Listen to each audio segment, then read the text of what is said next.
The United States has just gone through a rather contentious and in some circles disputed presidential election. Even before ballots were cast in 2020, pundits were speculating that the sitting president, Donald Trump, may attempt to subvert the results of the election or reject its authenticity. Those predictions proved prescient, and the Trump administration has exhibited what has been described as unprecedented obstruction in the transition to the Biden administration, refusing to acknowledge the election results, give access to daily intelligence briefs, and keeping the president-elect out of the loop regarding COVID-19 vaccine distribution plans. This obstruction took a new form last week when the president held a rally in Washington and prompted the audience to march to the Capitol, leading to the Capitol building's first large-scale breach since the War of 1812. While this transition may be one of the more reckless in recent memory, it is far from America's only difficult transition between administrations. Today, our panel will be exploring the nation's history of disputed, disruptive, and difficult transitions between outgoing and incoming administrations. It is my honor to introduce our guests today. First, we have Professor Joseph Ellis, Ford Foundation Chair of History, retired at Mount Holyoke College, and Pulitzer Prize and National Book Award-winning author of Founding Brothers, Passionate Sage, and American Sphinx. Next, we have Eric Rauchway, Professor of History at University of California, Davis, and author of Winter War, Hoover, Roosevelt, and the First Clash Over the New Deal.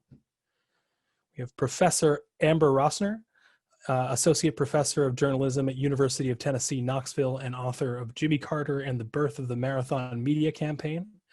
And finally, we have David Greenberg, Professor of History and Journalism and Media Studies at Rutgers University, and author of The Republic of Spin, an Inside History of the American Presidency. Welcome all, and thank you for joining us today. It looks like we have quite a crowd of participants at this panel, so we'll dive right into some questions. First of all, for all of you, I do have kind of a question for the room, which is, there's been a lot of discussion throughout the Trump presidency surrounding norm breaking. In regards to the election and transition, are there shadows of past transitions that you can see, or are we really in uncharted territory when it comes to norms and norm breaking?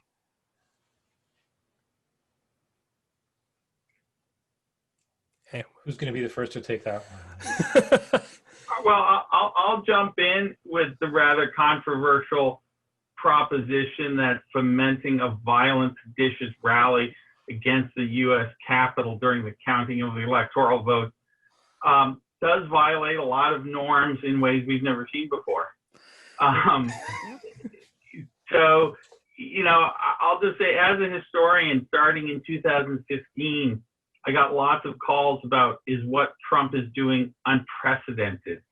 And I typically blanch at it and I try to say, well, you know, we've had this happen before and that happened before. And over the last 5 years, you know, I've come to acknowledge the value of the word unprecedented. If anything, it's become a little bit too shop-worn and too weak to describe the Trump presidency in all kinds of ways, but certainly in what we've seen, you know, the last few months, but particularly last week. Right. I think a lot of our colleagues in the profession have pointed out, you know, that Trumpism draws on deep roots in American history. I mean, we've had white supremacist violence in American elections on many occasions. And I think it's not, you know, impossible, however, to acknowledge that and say, as David does, however, for the president himself to go out and incite a mob to attack the Capitol while it's attempting to count the votes in the election that he lost with the obvious aim of throwing that off the rails is not something that we've seen before. So it's possible for Trumpism to have deep roots and antecedents and also to be something novel.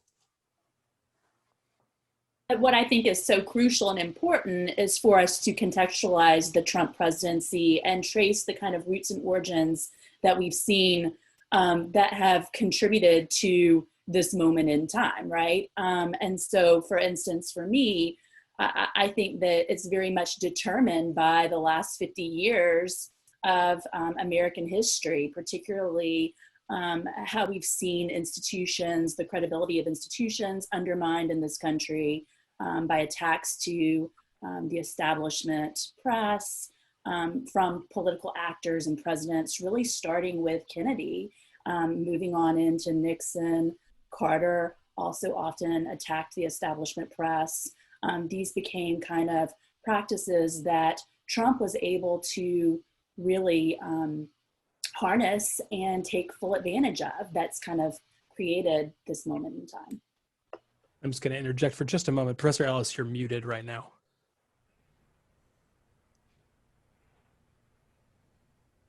You are still muted.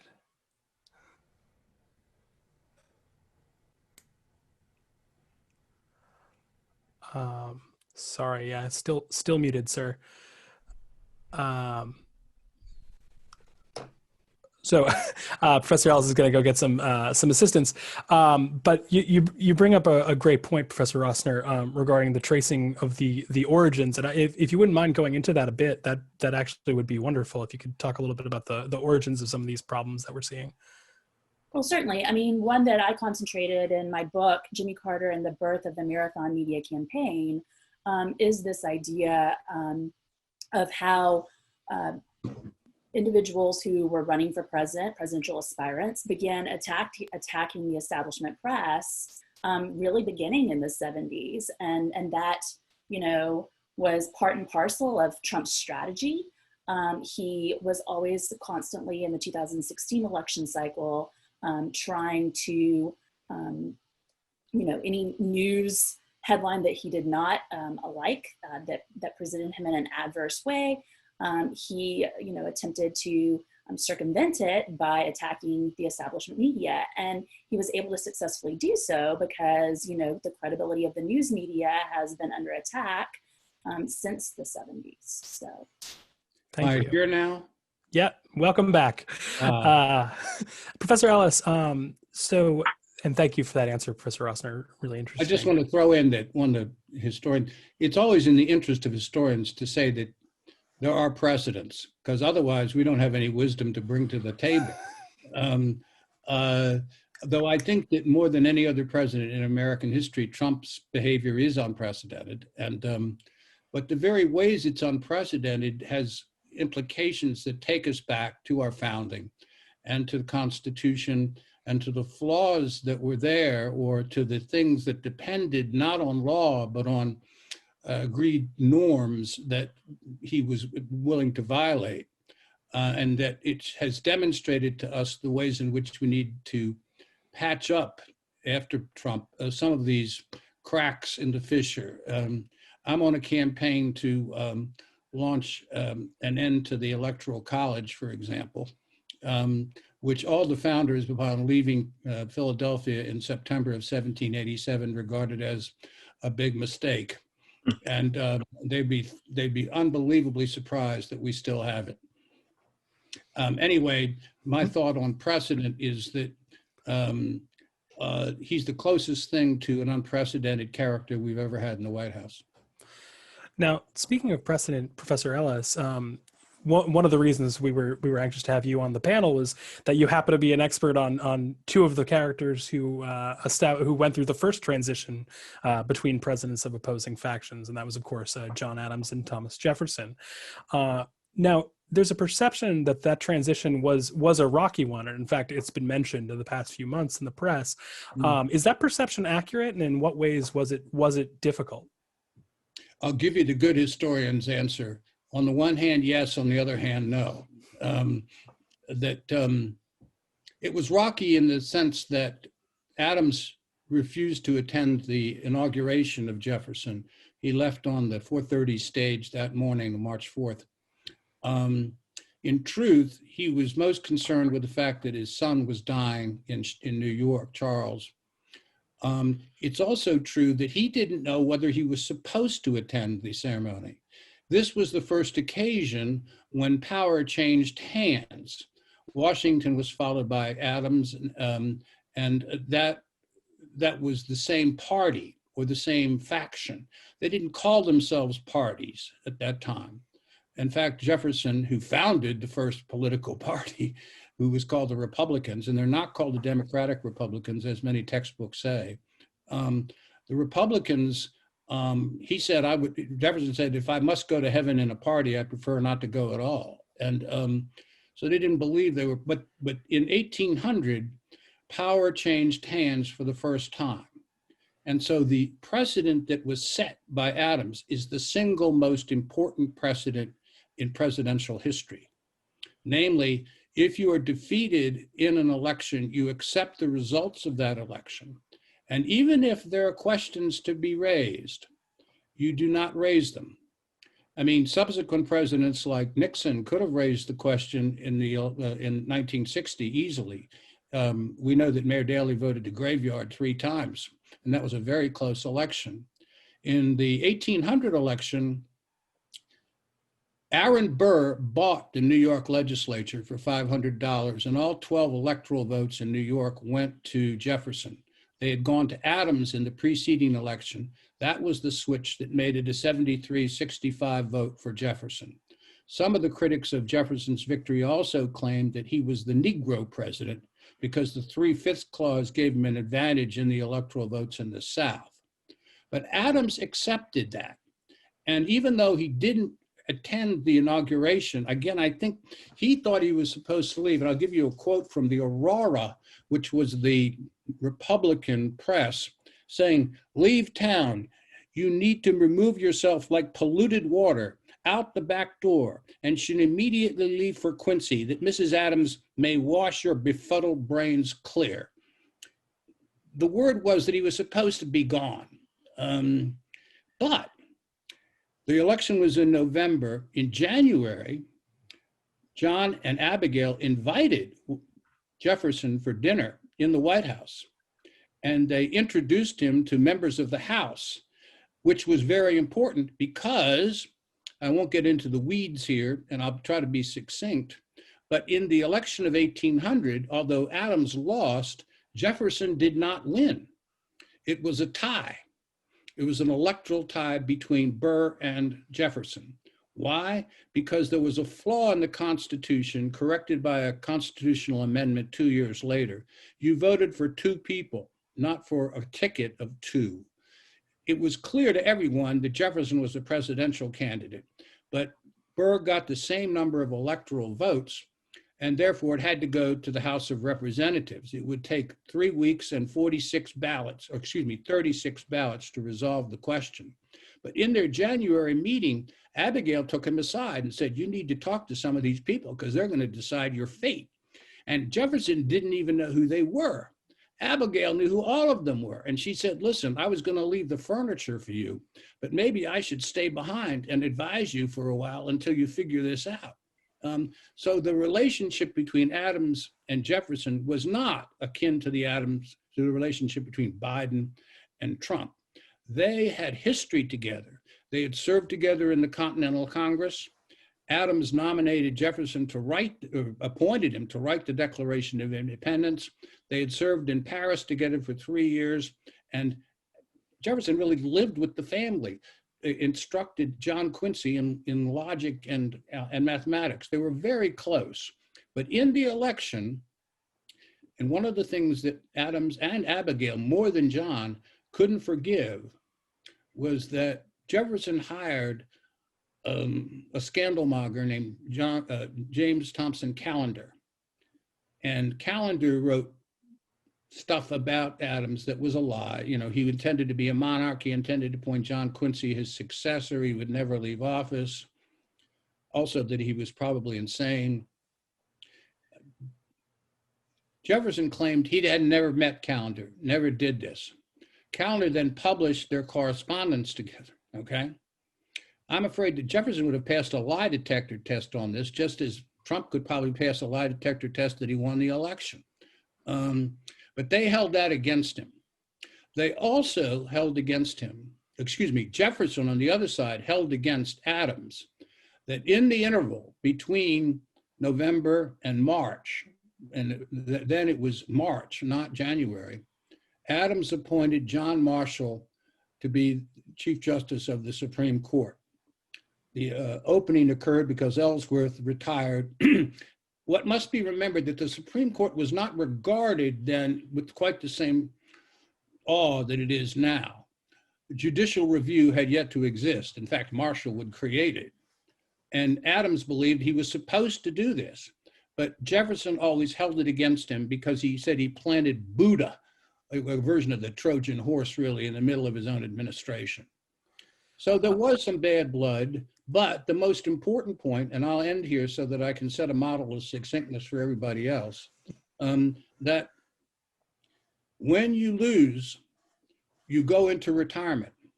And there's a new idea here called the legitimate opposition. Remember, in the French Revolution, if you lost and you were a Girondist, you went to the guillotine. In the Russian Revolution, if you lost and you were a Menshevik, you went to the firing squad wall. Surrendering power in any kind of society that had a democratic base. Think about this. Napoleon didn't do it. Stalin didn't do it. Putin hasn't done it. Castro didn't do it. Surrendering, and many of the African presidents elected maintained their dictatorial positions long afterwards. So once you're elected and you're a dictator, you never will be unelected. Adams defied that principle. He was the first person to do it. And in that sense, he sets a precedent that is quite relevant, and it's a precedent that the current president has violated. I'll stop. Thank you. And before I get into my next question, we do have a question from the audience. Barbara Wilhelm asks how folks might get involved in the effort to overturn, abolish the Electoral College that you're working on. Look up my, I've got a, what do you call it, a website? Mm-hmm. I don't do this. There is, write to me and I will give you a whole bunch of stuff. I'm just getting started on this. And we'll share the link to his website a little bit later in the panel chat. Thank you.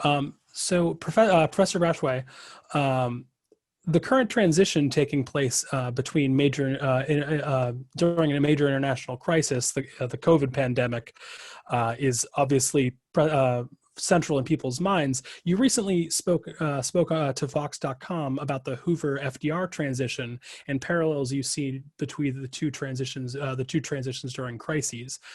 What problems did the Roosevelt administration face due to that transition, and what might it have affected? In what ways might it have affected his ability to govern in 1933? And just additionally, might the Biden administration face similar difficulties? Sure. First of all, I do want to point out that I spoke to Vox prior to the January 6th events, so I would probably say some different things now than I did then. But I think that that you make that there is an overarching crisis of global proportions in both cases is vital, right? So now, as you say, it's the COVID pandemic and the economic fallout from that pandemic. In 1932-33, it was the Great Depression, which not only entailed severe economic contractions going back to 1928 or 29, depending which country you were in, but also occasioned a crisis for democracy, right? It's because of the Great Depression and the severe deflation and unemployment that Adolf Hitler came to power in Germany in 1932-33, and there's a perception widely that democracy is under threat around the world at this time. So there is a severe ongoing global crisis in 32-33. And it's important, if you want to understand the background to this, that not only is unemployment, we only have retrospective measures, but it's up near 25% in the United States when you're coming into 1932. The sitting president, Herbert Hoover, actively opposed the use of federal power, even from within his own executive branch, to lend aid to the unemployed. As you probably know, during the summer of 1932, some tens of thousands of veterans of the Great War came to Washington, D.C. to lobby for aid to the unemployed, and Hoover called out the army to drive them off, right? So he was fairly emphatic about the idea that the federal government should not aid the unemployed. He was fairly emphatic that, and this will hit close to home for Professor Rossner, sitting as she is in Knoxville, that the federal government should not get into the business of public power, right? That this was a step on the road to Bolshevism, to use Hoover's own views, and he stood adamantly against all of those kinds of things, which, it's worth pointing out, his opponent, Franklin Roosevelt, then governor of New York, stood for. in the campaign of 1932. If you look at Roosevelt's campaign in 1932, he campaigned for an aggressive national program of public works, not only to hire people who were unemployed, but also to promote the economic development of the country. So in the Tennessee Valley, for example, as well as elsewhere. And this is key to the dual crises that I pointed out before of the economy and democracy, Roosevelt viewed recovery from the Depression not merely as an economic imperative, but as a democratic imperative, right? That you needed to show that the government, the United States has, as creaky as the Constitution was and remains, right, it was still viable, and we had rather forge forward under that framework than have a revolution, particularly a fascist revolution, which was what Roosevelt feared in 1932-33. So the important thing there, of course, is Roosevelt won that election in a landslide. More succinctly, we could say the voters chose the New Deal rather than the continuation of the Hoover administration. Now, it's worth pointing out, of course, in light of current events, that Herbert Hoover did not, of course, pretend that he had won the election. That is not something that happened.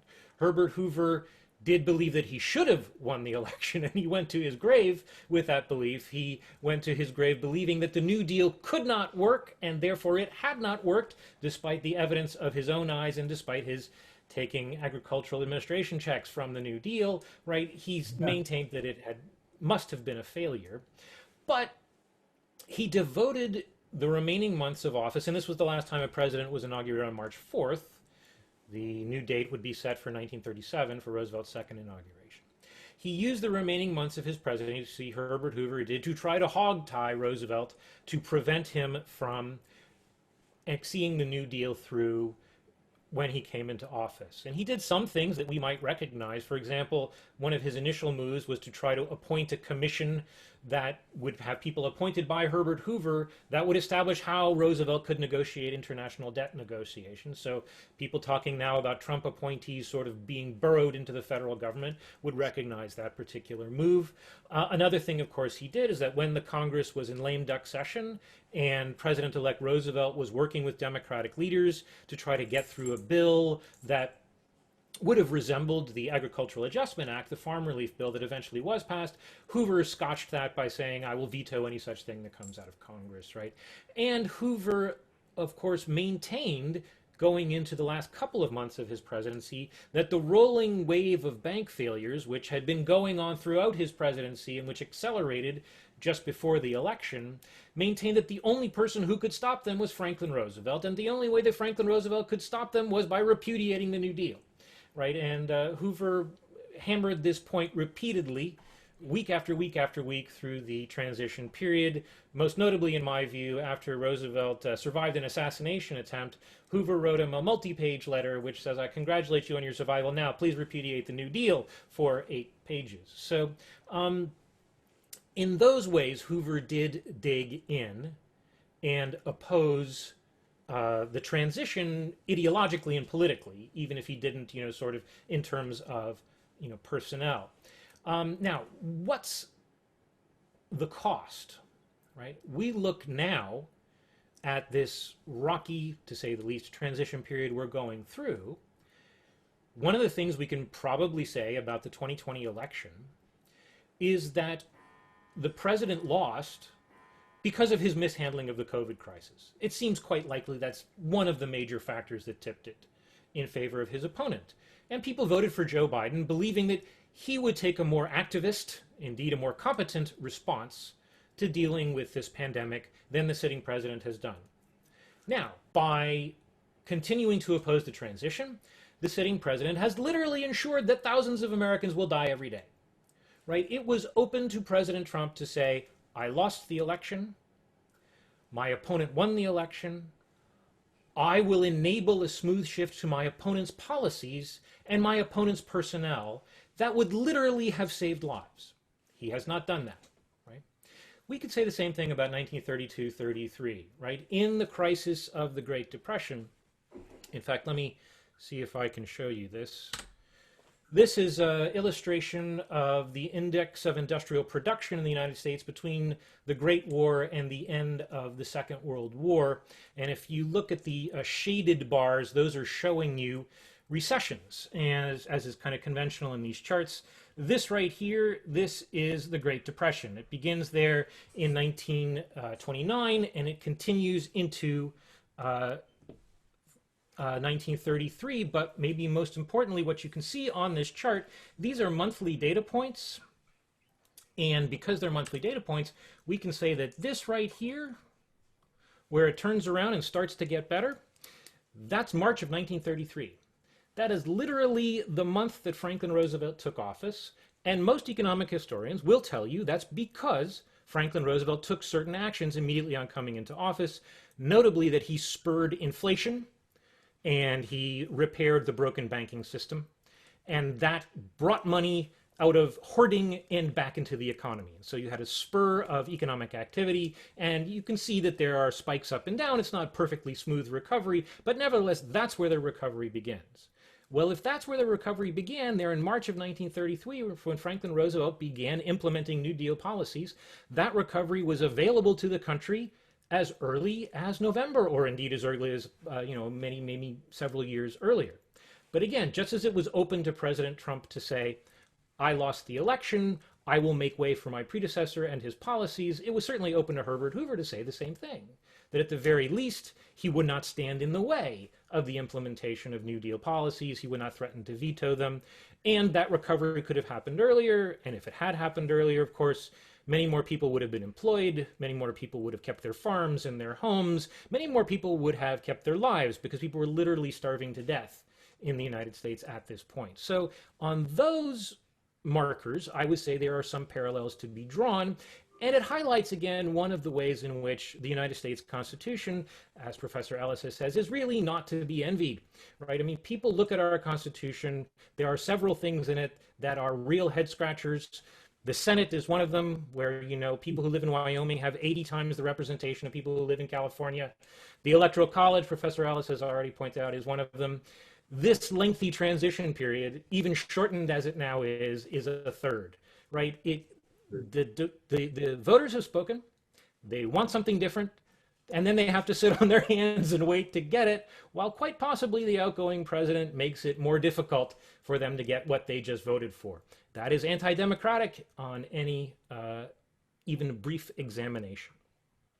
Thank you. Really interesting.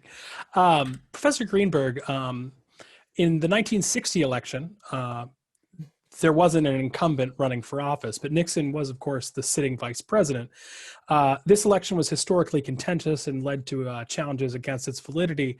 How did the Nixon campaign execute these challenges, and what impacts did they have?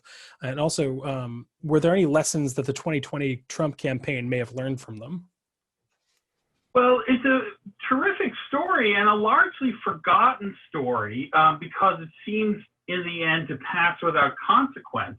But, I think we've spent a good bit of the Trump presidency thinking with Nixon, sort of Nixon as a constant point of reference and comparison, whether it's, the Comey firing evoking the Saturday Night Massacre, or all kinds of things. Nixon really is the closest we have to a precedent for Trump. The only other president who was impeached or about to be impeached for criminal behavior in the White House and who had to resign as a result. Really the only other plausible, in my book, contender for the worst president ever. And in fact, you might argue that Trump did what he did last Wednesday just to erase any doubt so he could win that title hands down. In 1960, Nixon lost by a comparable, I think it was 303 to 219 in the Electoral College, so comparable numbers to Biden's victory over Trump. There were two big states, Illinois and Texas, that were fairly close. Illinois was 9,000 votes. Texas, I think, was 45,000. So that was really not one he could have realistically hoped to turn around.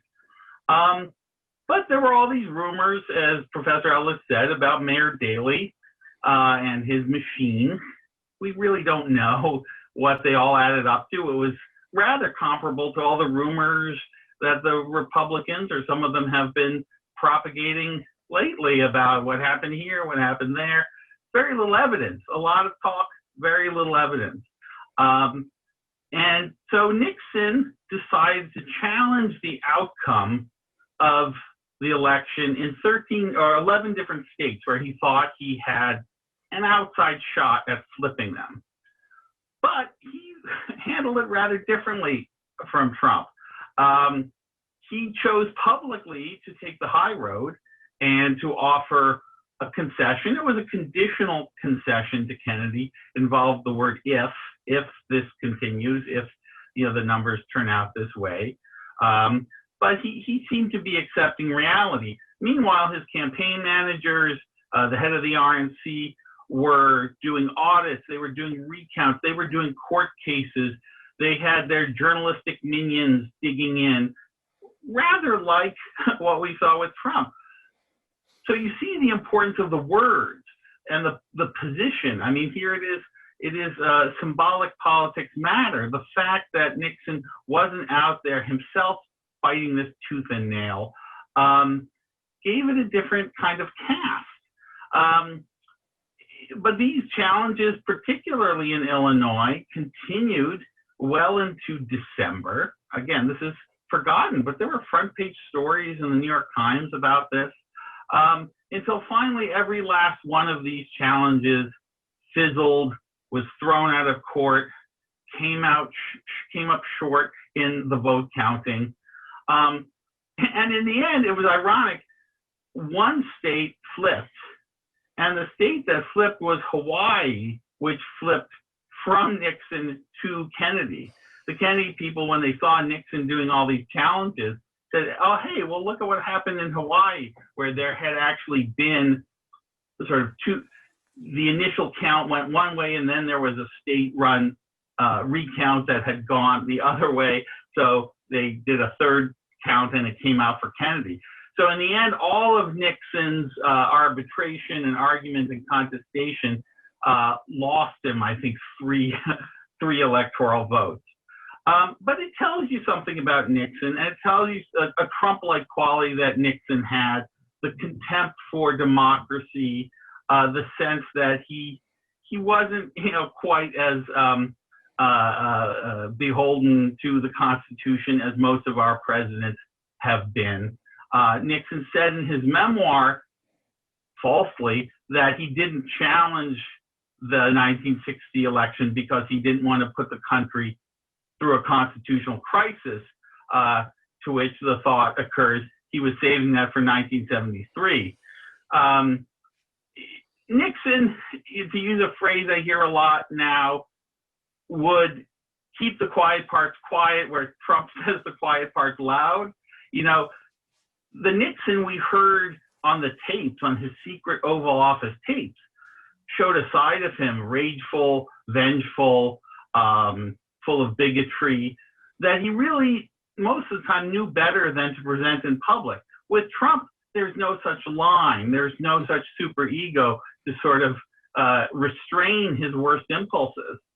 And so the differences in what we saw in Nixon in 1960 and Trump in 2020, 21, although there are some superficial similarities, the differences, I think, turn out to be much more significant after all. But it's a fascinating story, again, that gets dropped from most of the history books. An astonishing number of very good Nixon scholars, biographers, have unaccountably taken the story Nixon told at face value and have not fully dug into it. So anyway, that's something we may want to talk about some more. Sometimes, as Eric's research on the Hoover transition, sometimes, who really studies presidential transitions for a living, this stuff gets lost to popular knowledge, and it's worth excavating and looking at freshly once more. Well, I suspect, at least in the case of this transition, there will be some analysis going forward. Thank you. And to round off our timeline here, Professor Russner, you've done some work. You've done quite a bit of work on President Carter, and President Carter is a rare figure to have defeated an incumbent president and then subsequently lose to a president as an incumbent. How were Carter's transitions unique, and in what ways were they contentious?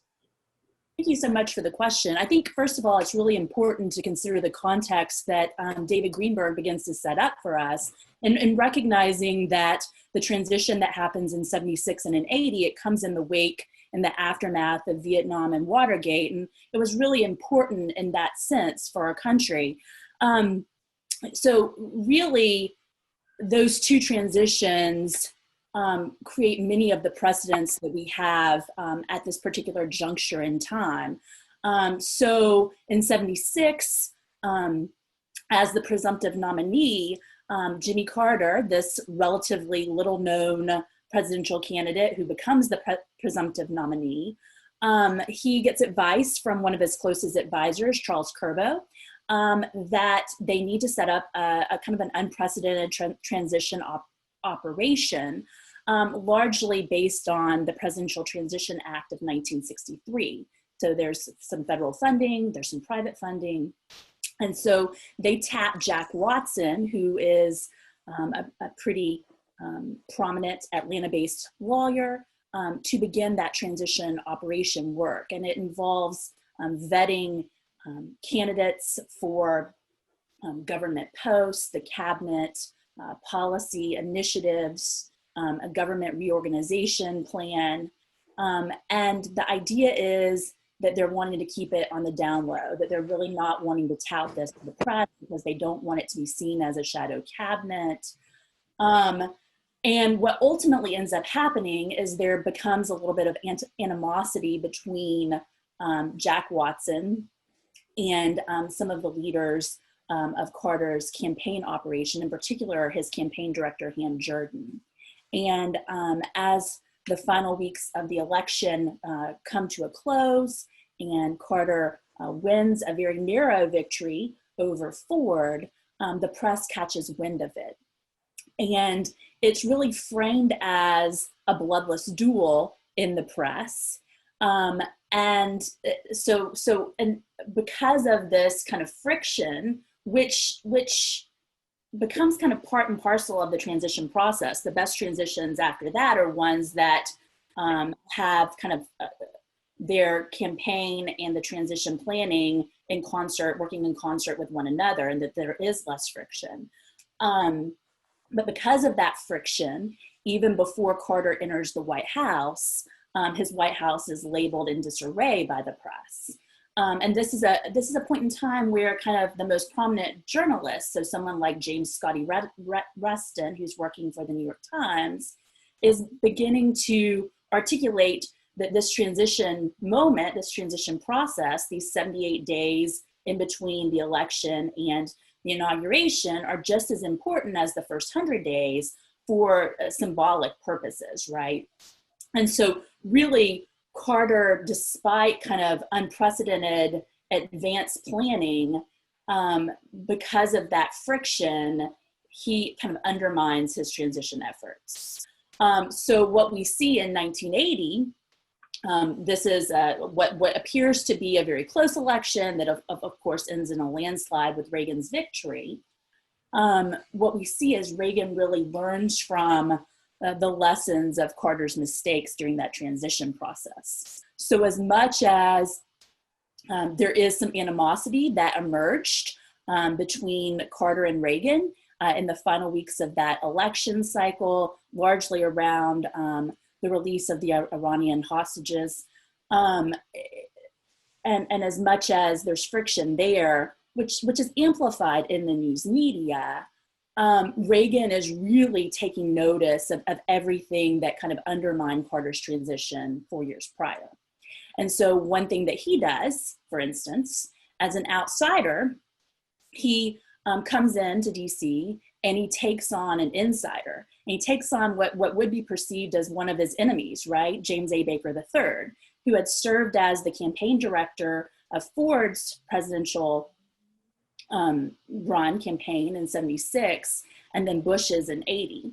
He takes him on, and he makes certain to have some insiders, and he's really trying to project a smooth transition of power. And so kind of that's one of the key lessons I think that successors have seen, is that you want to project kind of the smooth transfer of power.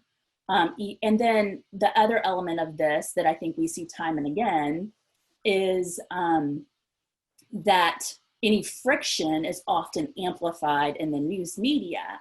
And that's largely because of the Washington press, the news value there of conflict and drama, and wanting to emphasize that conflict and drama. So anytime there's any hint of friction, both inside of a transition operation or between an incoming and outgoing president, that's often amplified very much in the news media, right? And so I think we're seeing some of those precedents emerge today as well. One of the things that I think Biden really needs to keep in mind is the importance of projecting a smooth transfer of power, and the importance of, making sure that any internal conflict, internal friction is kind of not obvious to the news media. So that's kind of one of the things that I've noticed. The other thing that I wanted to talk about was this idea that oftentimes incoming presidents shoot themselves in the foot by not paying heed to really valuable advice from outgoing presidents. So we see this first with Truman to Eisenhower, right? He's trying to offer some really salient advice to Eisenhower. We see it with Ford to Carter. So Ham Jordan meets with Dick Cheney, Ford's chief of staff, and they're talking about structures in the White House. And Carter's wanting to avoid kind of any shadows of Nixon, right? He doesn't want a commanding chief of staff like Haldeman, and he's wanting to apply this spokes of the wheel approach, as he calls it.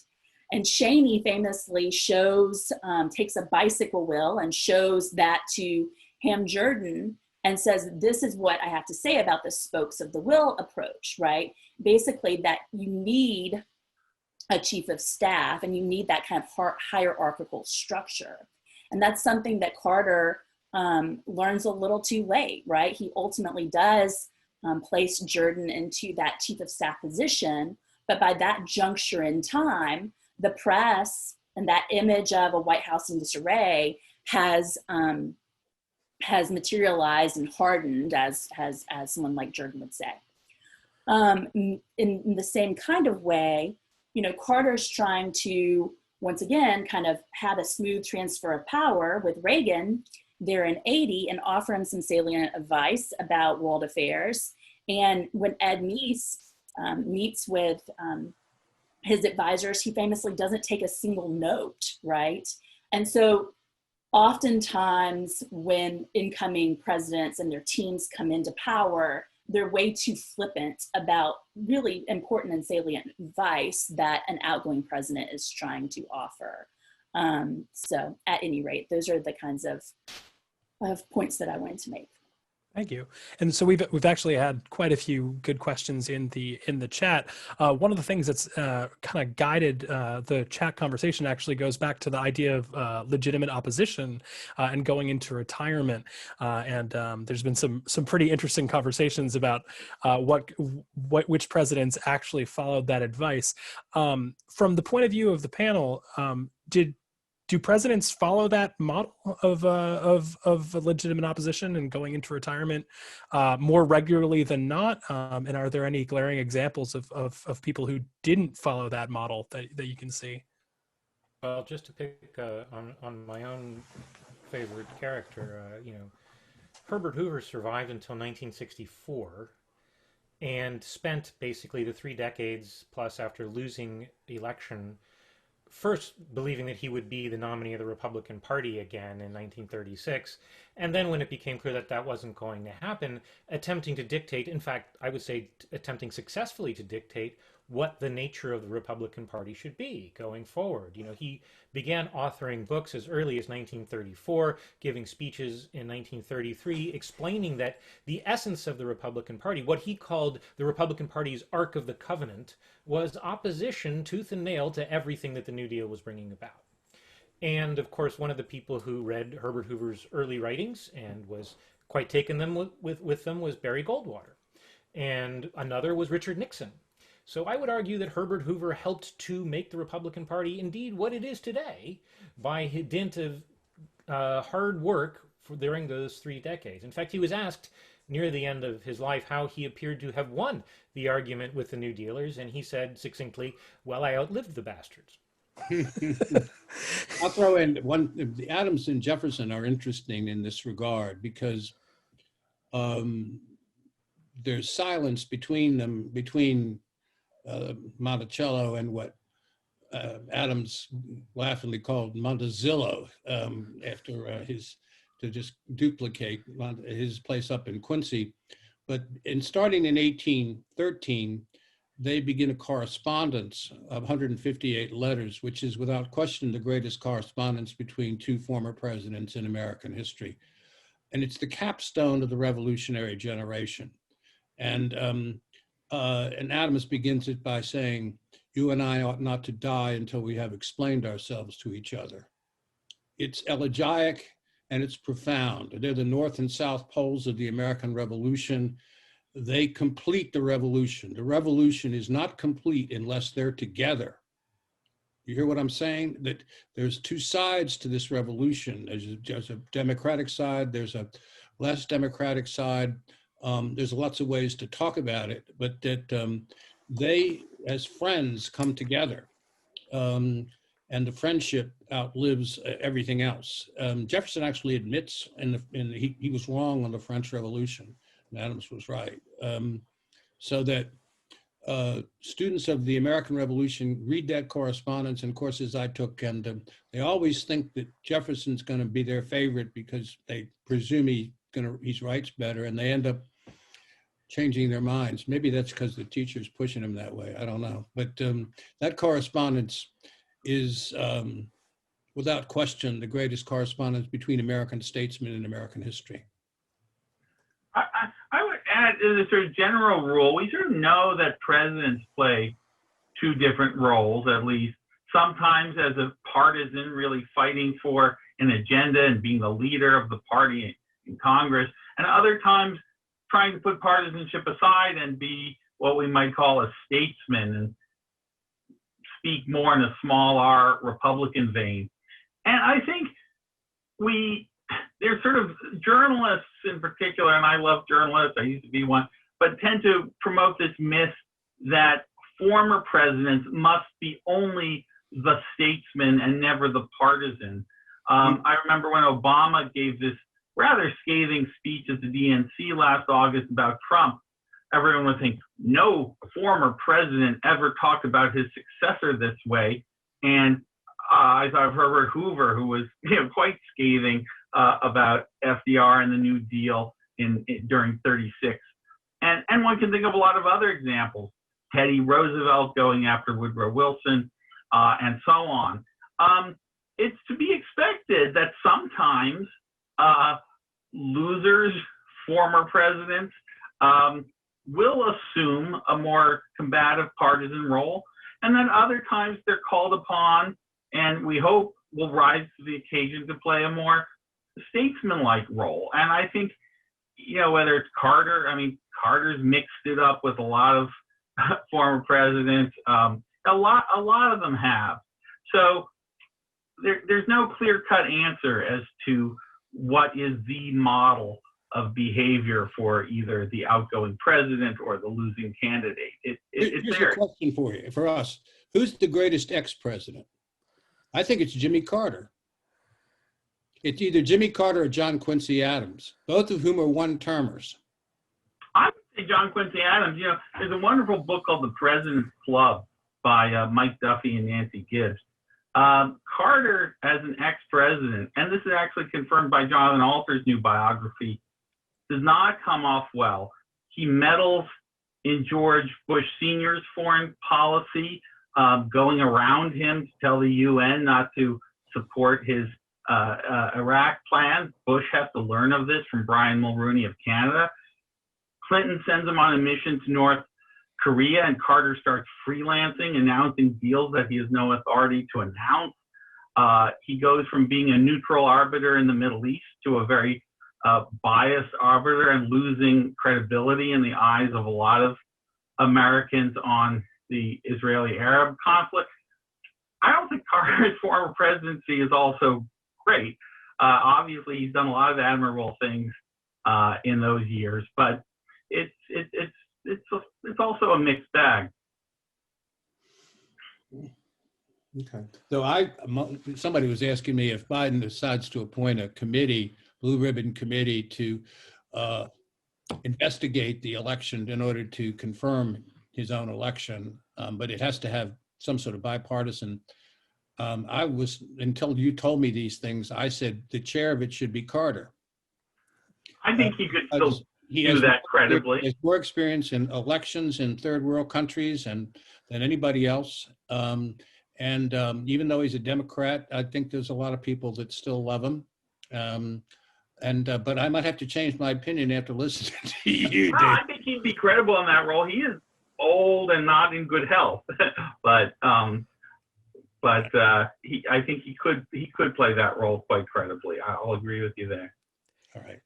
Yeah, and some of your comments brought a question to me, which is, what is the press's role in these transitions, and how do they exacerbate the problems or kind of soften them? The press's role in the late 18th century was even more partisan than it is now. When Washington retired, the Aurora said, "We devoutly pray for his imminent death."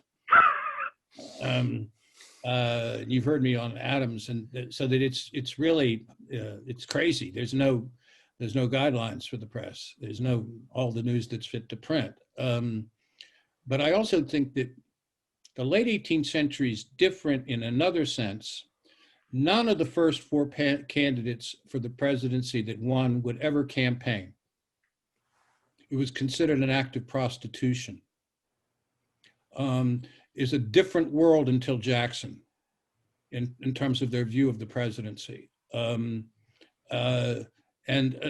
so, you know, my old mentor, Ed Morgan, used to say everything after 1800 is current events. And I don't want to impose that on you. I know that's not right, but everything before 1800 is different in America. It's a foreign country in terms of the politics, both in the role of the media and the attitudes towards political office. In fact, Washington, more than any president in American history, did not want to be president. He really didn't. Adams was happy as the dickens that he lost. He really was. He wanted to retire.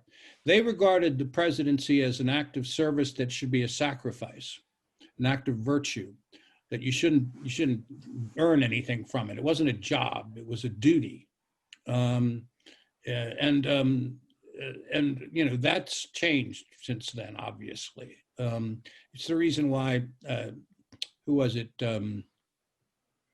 Henry Adams, John's great-grandson, said, if you look at the history of the American presidency chronologically, you've got to believe that Darwin got it exactly backwards.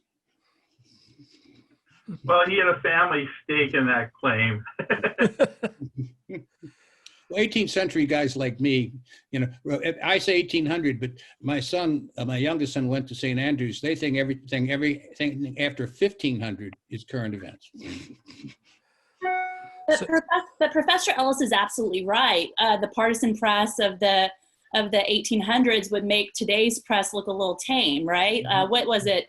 Benjamin Franklin Bosch called George Washington like the greatest debaucher, right? Like, I mean, so they released forged documents showing that throughout the war he'd been a secret spy for the British.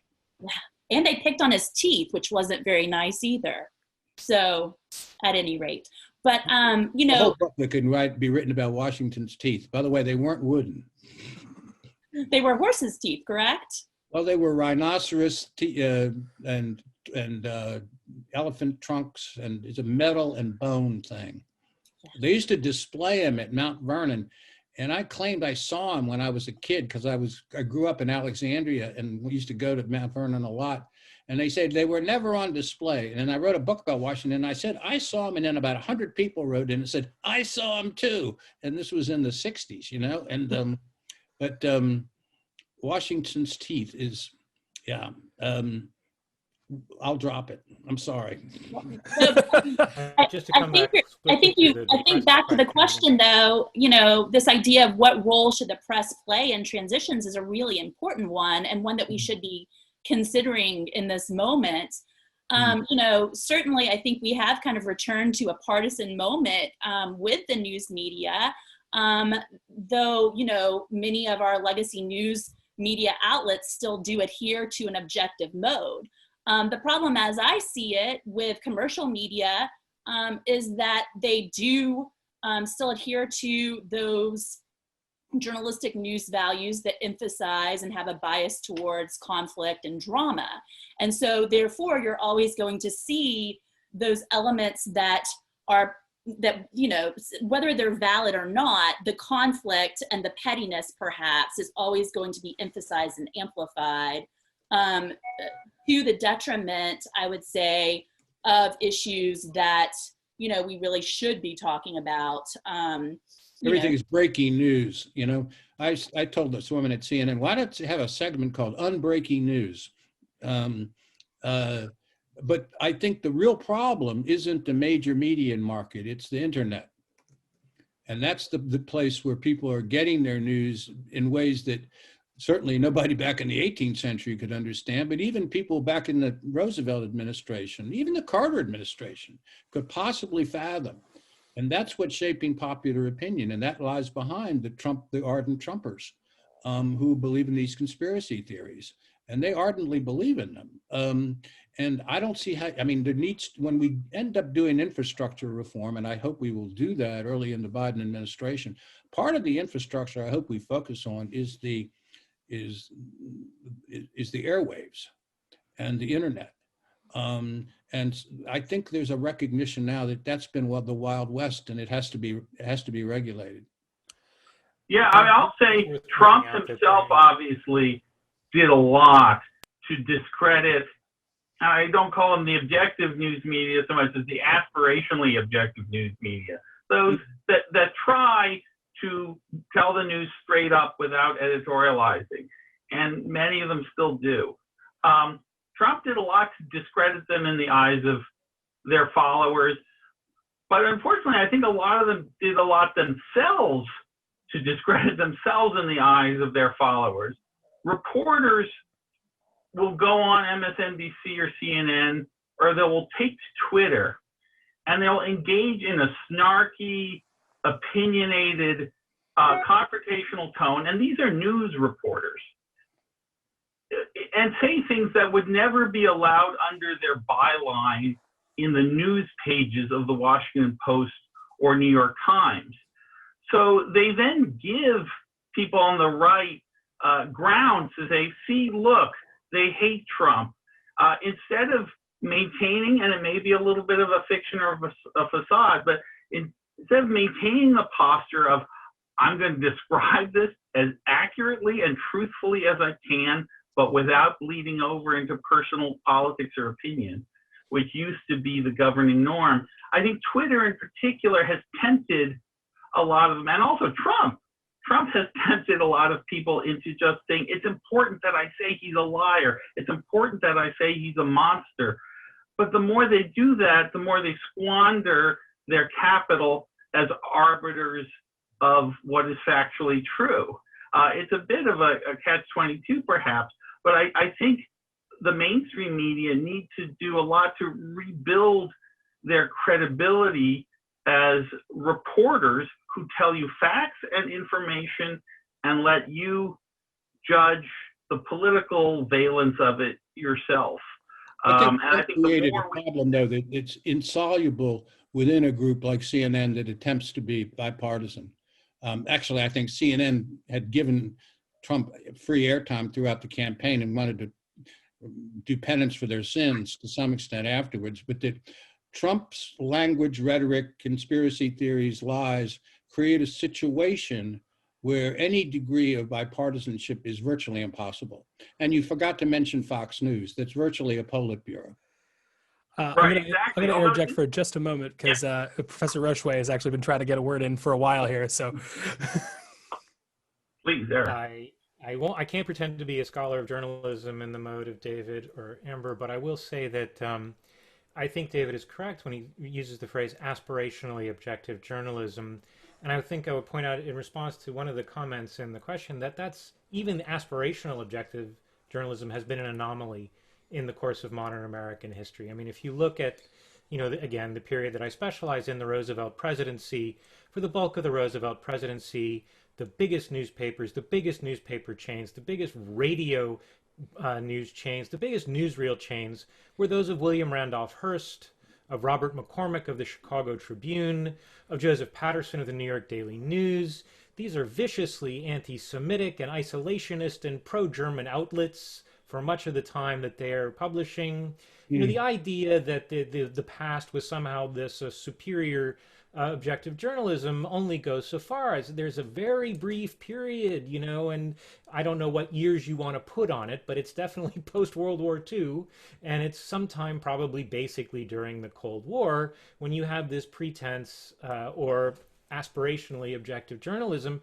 But I would have to say also during the period of aspirationally objective journalism, they didn't cover themselves in glory either. I mean, Judith Miller happened at the most aspirationally objective outlet in journalism, and that was a big problem.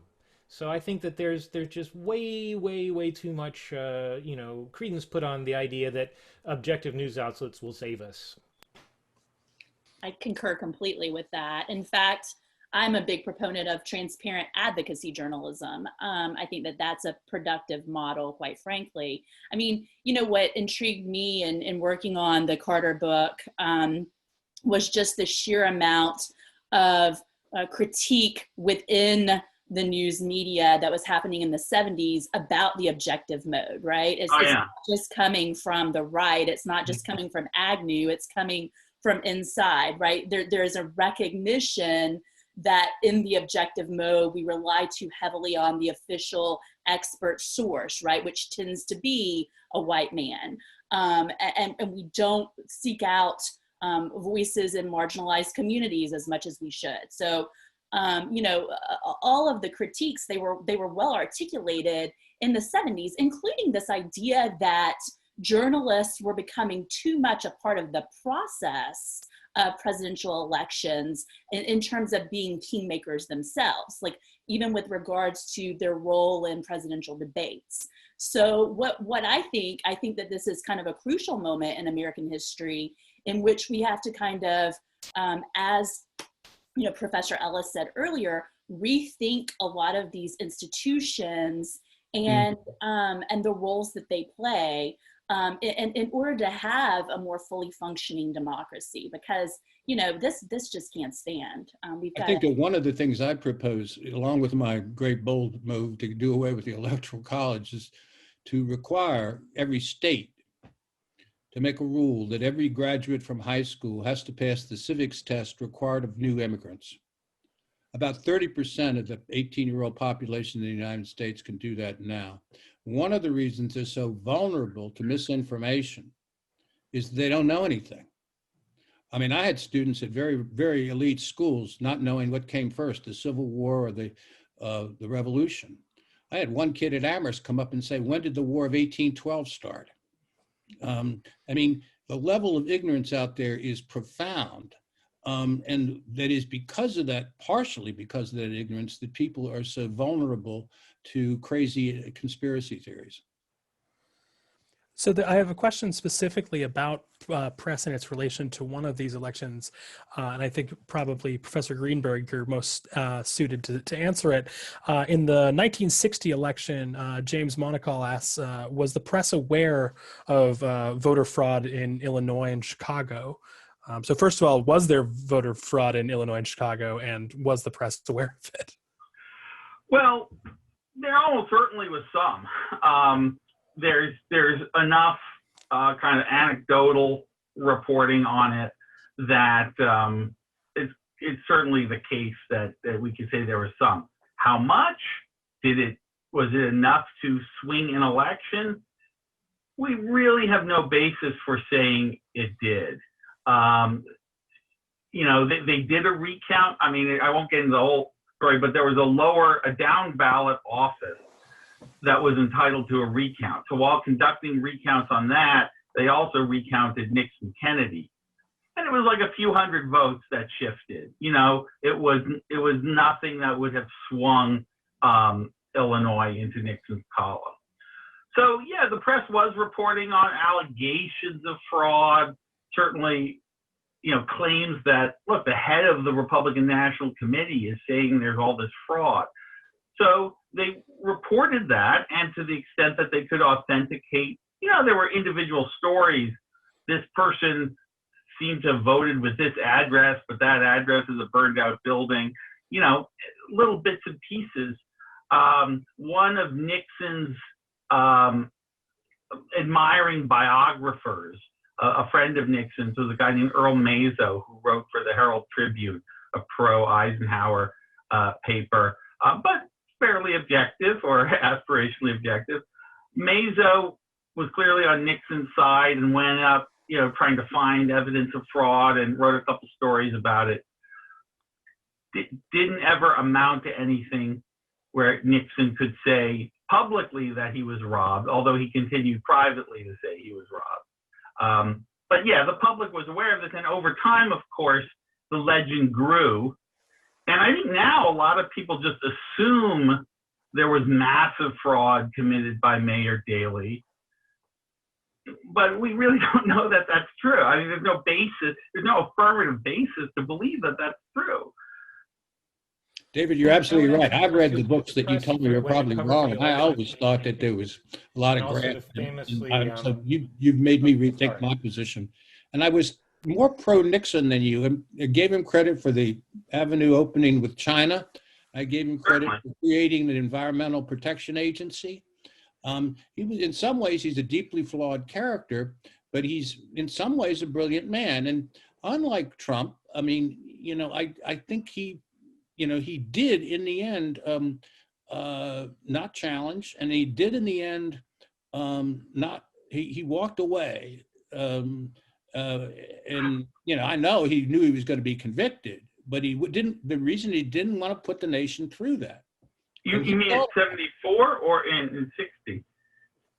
I'm talking afterwards, when he's in Watergate. Oh, right, when he resigned. Yeah, when sure. He resigned. I mean, he actually cared about the country in a way that I don't think that Trump can process information about anything other than himself. I'm gonna interject again and bring back to Eric Rochway. Sorry. Yeah, I just want to come back again to this question of the press and elections and how they are recounted, and point something out about the famously close election of 1960, about which David has told us some useful facts. And of course, every 4 years, somebody pulls out the Dewey defeats Truman photo with Harry Truman holding up the Chicago Tribune saying that, he had lost the election. And people remember that was a famously close election in 1948 as well. What people generally don't point out is the reason that they were close, those two elections, 48 and 60. This is something, again, that our press narratives sort of omit. In 1960, there were a series of Democratic electors who defected from the John Kennedy campaign and voted for the white supremacist Harry Flood Byrd instead. And it's because John Kennedy, however moderately, pushed towards civil rights. And so he lost some electors, and that's what made it a close election. right? That you know, the one thing that Dwight Eisenhower said was that election was won by a couple of phone calls, the phone calls that the Kennedy campaign made to get Martin Luther King out of jail. Right, and to And of correct. course, in any sufficiently close election, you can point to anything and say, well, that was the thing. But I don't think we should omit the fanatical racism of Southern Democrats as a factor that made that a close election. And you could say, of course, the same thing even more so about 1948, when the States' Rights Democratic Party under Strom Thurmond bolted the Democratic Party. That's why that's such a close election, because again, the Democratic Party had made baby steps in the direction of civil rights, and it fractured that coalition. And so the press never mentions these things, because what the press likes is horse races, super close, and maybe there was fraud, or just maybe a whole bunch of racists won't vote for even a little bit of civil rights. That's also possible. And I don't think we should omit those factors when we make these when we have these discussions. That's all. Great Well, point. again, but just for the record, in 1960, the electoral vote was not particularly close. It was the popular vote that was exceedingly close. But you're right that the Nixon people behind the scenes were counting on these Mississippi and Alabama defections to be part of the mix if they hoped, and they knew it was an extreme long shot to flip the outcome. But they did it again with Wallace in '68, right? I mean, this was a strategy that they knew about, So regarding the behaviors of outgoing presidents and their whether or not they're actually hindering the incoming administrations, how often are these difficulties created by the outgoing president's actual challenges or threats to democracy, and where's the line where we go off into manifestations of threats to democracy versus democracy itself?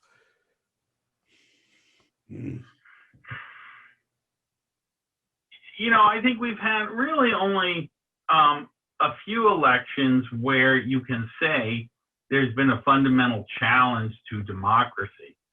One we haven't talked about, and I need to really brush up, is 1876, famously, is Oh boy. a notorious case. This year, I think you could say democracy was given a stress test and has prevailed, although we got a week to go, so after it's there, but right. I think most of these challenges have stopped short of representing a true threat to our Constitution or democratic processes, but they nonetheless underscore the vulnerabilities of democracy, is how I would see it. But others may disagree. Well, one example that all of us know, it's on the other side though, 1860, the victory of Lincoln was followed by the 7 states leaving the Union and the worst war in American history. So they refused to accept the verdict of, Lincoln only won 40% of the vote, but because it was so many candidates, he did win a majority of the Electoral College. But they refused to acknowledge that that was a legitimate election, and the net result was the worst war in American history. I mean, much less spectacularly than that, but still worth pointing out is, in the 1968 election may indeed have involved some subversion of democracy with, Richard Nixon's conducting of off-the-books foreign policy to try to prevent, a peaceable resolution to the war in Vietnam during the Johnson presidency, during the waning days of the Johnson presidency before the election. That was definitely a threat to democracy. And of course, arguably you can draw a straight line from that to Watergate, which is certainly a subversion of democracy. So I know I don't need to say that Richard Nixon was a threat to democracy in a panel where David is sitting, but I want to throw that in there because we need to remember that. Yeah. So we are running out of time. We did just get a really great question from Richard Werther. Do you think there are any legitimate reasons to doubt the reliability of the U.S. election system? If by the U.S. election system you mean the Electoral College, then as Professor Ellis has pointed out, yes, it's transparently undemocratic. But I suspect that's not what you mean. No. And I think the way to put it is that every election in American history, whether it's for president or dog catcher, is partially corrupt. There's always going to be some kind of deficiency, miscounting, whatever. I do think that the evidence in the 2020 election is overwhelming, that it was one of the fairest and most uncorrupt elections in American history. And indeed, most of the corruption occurred on the Republican side.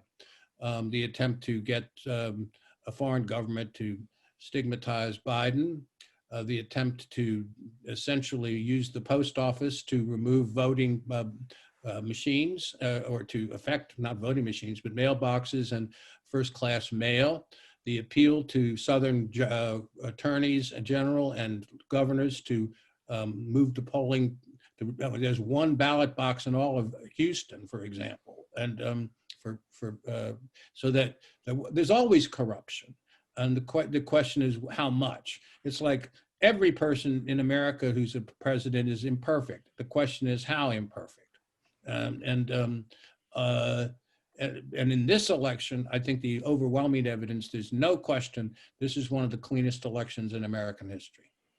And I'll just add that, you know, you go to vote and you have good citizens there, volunteers who help direct you to which station and maybe help you scan your ballot properly. If like me, you can't always do it right.